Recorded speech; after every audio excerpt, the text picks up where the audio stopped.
नमस्कार साथियों, easy math YouTube channel पर आपका स्वागत है। और आज के इस वीडियो में हम बात करें रीजनिंग की, और रीजनिंग के अंदर हम बात कर रहे हैं वेन आरेख की। दोस्तों, अगर आपको वेन आरेख से रिलेटेड कोई भी क्वेश्चन पूछा जाता है परीक्षाओं के अंदर, जैसे परीक्षा हो गई रेलवे ग्रुप डी, बीएसटीसी वगैरह, जो भी परीक्षा है जिसमें आपको रीजनिंग पूछी जाती है, तो रीजनिंग के अंदर वेन आरेख तो इम्पोर्टेंट है दोस्तों। और ये जो टॉपिक है बहुत ही सरल है, इसमें कुछ भी नहीं करना है दोस्तों। इससे पहले मैंने वेन आरेख से रिलेटेड एक वीडियोस बनाई है, इसी चैनल पर है, और उसको भी आप देख लीजिए। उसमें भी मैंने आपको अच्छे से समझाया, और इस वीडियो में भी मैं आपको अच्छे से समझाऊंगा कि वेन आरेख को हम किस तरीके से करते हैं। तो जब भी वेन आरेख से रिलेटेड क्वेश्चन आएगा तो आपको क्या क्या प्रोसेस अप्लाई करने हैं इस क्वेश्चन को सॉल्व करने के अंदर, तो देखते हैं। तो पहला क्वेश्चन हमारा, इसमें आपको क्या है, रिलेशन बताने दोस्तों कि बाघ, जंगली जानवर और जंगल में से जो रिलेशन है, तो ये वेन आरेख के जरिए में दर्शाना है कि इनमें से कौन सा राइट हो जाएगा। तो आपको रटना नहीं है, यहाँ पर मैंने लिखा है रट्टो मत क्या लगाओ, दिमाग लगाओ, रट्टो मत दिमाग लगाओ, ये आपको अप्लाई करना है। तो जैसे बाघ हो गए, जंगली जानवर है और जंगल है, तो दोस्तों इसमें हमें क्या करना है, रिलेशन ढूंढना है। क्या इन तीनों में कोई रिलेशन है? तो जंगल, जंगली जानवर, बाघ, तो रिलेशन तो है दोस्तों इसके अंदर। किस तरीके के हैं वो पता करना है आपको। तो देखते हैं। अब जो पहला है आपका वेन आरेख है, जैसे कि ये, तो ये मानकर चलते हैं दोस्तों,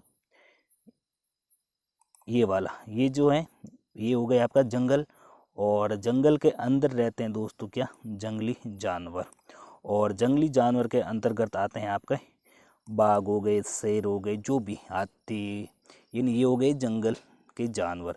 तो बाघ जंगली जानवर है, और जंगली जानवर रहते हैं जंगल में। तो यानी जंगल, जंगल के अंदर जंगली जानवर, और जंगली जानवर के अंतर्गत आते हैं आपके बाघ। तो ये जो पहला वाला होगा वो राइट होगा, क्योंकि ये तीनों एक दूसरे के अंदर आते हैं। जंगल के अंदर आते हैं जंगली जानवर, और जंगली जानवर के अंदर आते हैं बाघ।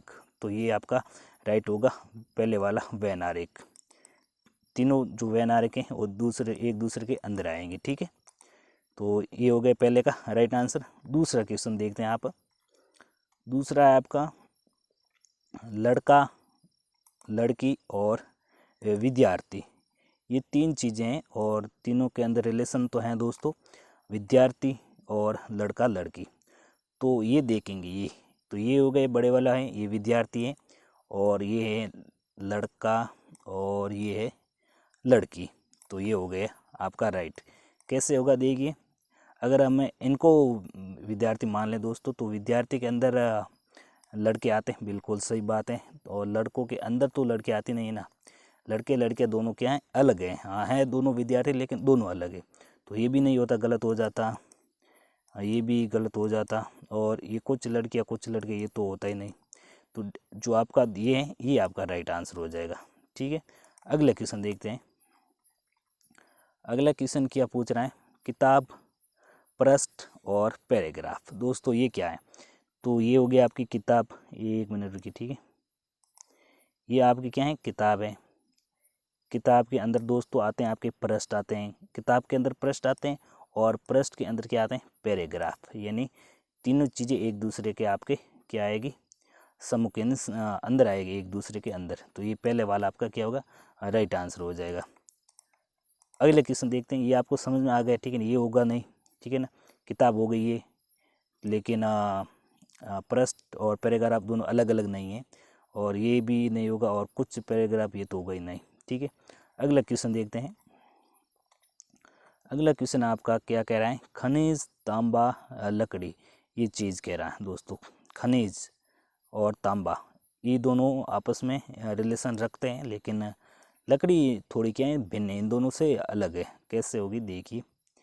तो ये हो गई आपका खनिज, ये क्या है, खनिज हो गया। खनिज के अंदर दोस्तों आते हैं तांबा, ठीक है, लोहा, जस्ता, ये सब खनिज के अंदर आते हैं।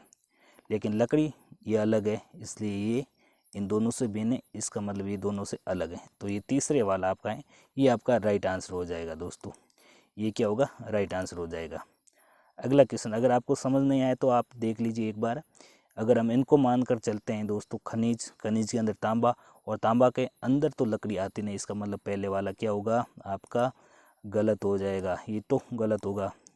और ये हो गया आपका तांबा खनिज, और खनिज के अंदर तांबा राइट है बात, और खनिज के अंदर लकड़ी ये गलत है, खनिज के अंदर लकड़ी नहीं आती है। तीसरा हम तो कह रहे हैं राइट है, और कुछ लकड़ी खनिज ये तो होगा ही नहीं वैसे भी, ठीक है, ये तो होगा ही नहीं। अगला देखते हैं, अगला क्वेश्चन आपका बिस्तर, वार्ड, अस्पताल। तो देखिए दोस्तों ये हो गया आपका, एक मिनट रुकिए, ये लीजिए, ये हो गया अस्पताल, क्या है अस्पताल।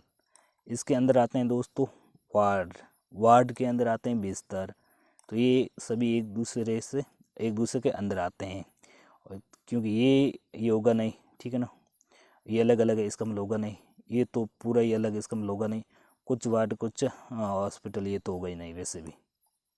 तो पहले वाला आपका राइट हो जाएगा इसका। अगला क्वेश्चन देखते हैं दोस्तों, अगला क्वेश्चन आपका गेहूँ, गेहूँ, अनाज, चावल। तो ये देख लीजिए गेहूँ, अनाज, चावल क्या है, इसका क्या रिलेशन है। गेहूँ और चावल दोनों अनाज है, बस इतना ही आपको देखना है।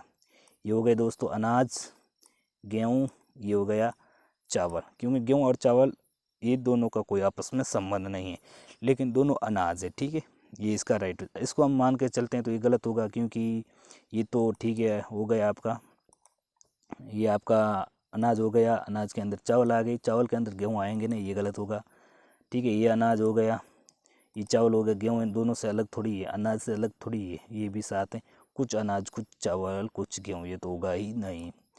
अगले क्वेश्चन देखते हैं दोस्तों, अगला क्वेश्चन आपका फल, आम, घास।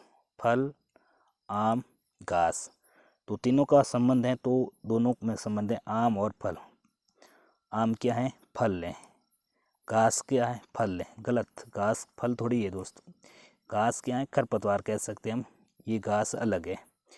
तो फल और आम कहाँ है, ये हो गए फल, ये हो गए आपके आम, ये आम है, ये फल है, और ये घास है, यानी ये दोनों से अलग है, इसका मतलब ये रहा आपका राइट आंसर हो जाएगा, ठीक है, ये आपका राइट हो गया, ये इसका राइट आंसर। अगला क्वेश्चन देखते हैं दोस्तों, अगला क्वेश्चन आपका पश्चिमी बंगाल, बेलपुर और शांति निकेतन। तो इसमें अब थोड़ा आपको जीके भी चाहिए दोस्तों, क्योंकि अगर आपको जीके पता नहीं होगा तो ये क्या है, पश्चिमी बंगाल क्या है, बेलपुर क्या है, शांति निकेतन क्या है, ये आपको समझ में नहीं आएगा, ठीक है। तो दोस्तों पश्चिमी बंगाल हो गया आपका, ये रहा पश्चिमी बंगाल, ठीक है, ये क्या है, एक मिनट रुकिए, ये हो गए पश्चिमी बंगाल। पश्चिमी बंगाल के अंदर आता है दोस्तों बेलपुर, ये हो गए बेलपुर, और बेलपुर के अंदर आता है आपका शांति निकेतन, ये एक एड्रेस है मानकर चलिए, ठीक है। तो एड्रेस हमेशा ऐसे ही लिखा जाता है, ये एक दूसरे के अंदर आते हैं एड्रेस, ठीक है। तो अगला क्वेश्चन देखते हैं दोस्तों, अगला क्वेश्चन थोड़ा अलग है, वह अंक ज्ञात कीजिए जो सिर्फ एक आकृति में। दोस्तों यहाँ पर आकृति दी हुई है आपको, एक दे रखा है आपको समकोण त्रिभुज, ठीक है, एक समबाहु त्रिभुज है, और एक वर्ग है, एक वर्त है, चार आकृतियाँ, और चारों में क्या कुछ अंक दिए हुए हैं, ये वाले अंक। तो अब उनमें से आपको वो अंक बताना है जो सिर्फ एक आकृति के अंदर ही आता है। तो सबसे पहले हम एक को देखते हैं, तो हीरा एक तो दोस्तों आपका ये वर्त है, वर्त में भी है और वर्ग में भी है, तो एक होगा नहीं। दो देखते हैं, दो आपका ये जो है समकोण त्रिभुज के अंदर भी हैं और वर्त के अंदर भी हैं, तो ये भी होगा नहीं। अब देखते हैं तीन दोस्तों, तीन आपका ये हो गया, तीन किस में है, तीन वर्ग में भी आता है यह, ठीक है, ये वर्ग में भी आ गया, और एक ये त्रिभुज में भी तीन आ गया, तीन होगा नहीं।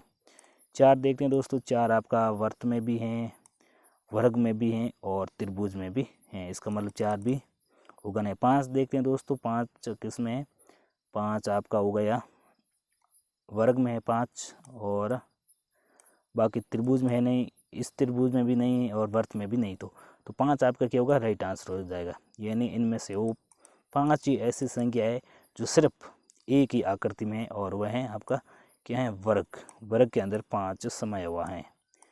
ये इसका राइट आंसर हो जाएगा। वर्ग के अंदर क्या है दोस्तों? 5। तो उम्मीद करता हूँ कि ये जो रीजनिंग की वीडियो थी आपको थोड़ी पसंद आई, थोड़ा समझ में आया। अगर आपको फिर समझ में नहीं आता ना तो आप एक बार वापस देख लीजिए। थोड़ा क्या है, प्रैक्टिस ज़्यादा करिए। प्रैक्टिस जब आप करेंगे तो आपको और आसानी से समझ में आ जाएगा। तो मिलते हैं नेक्स्ट वीडियो में, तब तक गुड बाय, जय हिंद।